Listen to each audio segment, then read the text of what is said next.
48 million families rent in this country. That's a number people should know, because people might think it's way less or more, but that's what it is.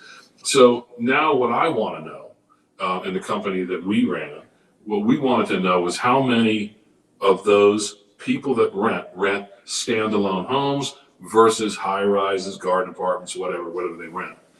Because I'm not in the multifamily rental business. I'm in the single family rental business. A third of that number rents homes, 2/3 rent apartments. So a third of that 48 is 16.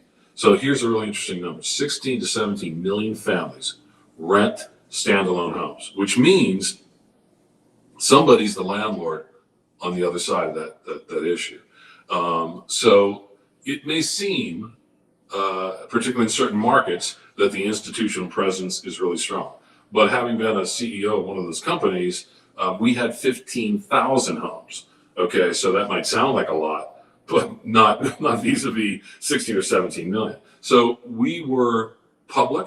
We were taken private by a big company, if you know the flag, Progress Homes. They're owned by a private equity firm in New York called Pretium. They were the biggest at 55. Obviously, we took them up to 70. I think they're now around 100. Next biggest is Invitation Homes, which everybody's heard of, and then American Homes for Rent. Those are the big guys. If you added up all of those, and us, and the privates, Gary, if you added all of them, it's not 500,000 homes.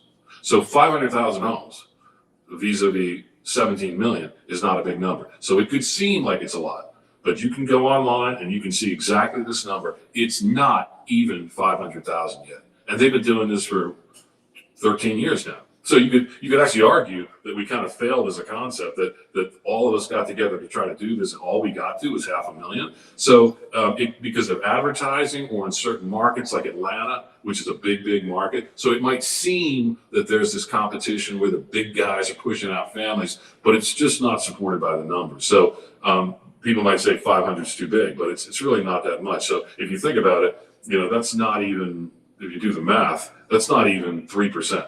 So, and that kind of leads to the other issue, which is Propbee. Propbee was built to serve the other 97%. So when people hear that, and it can be emotional, obviously, and nobody, Wall Street's never a sympathetic character in any play.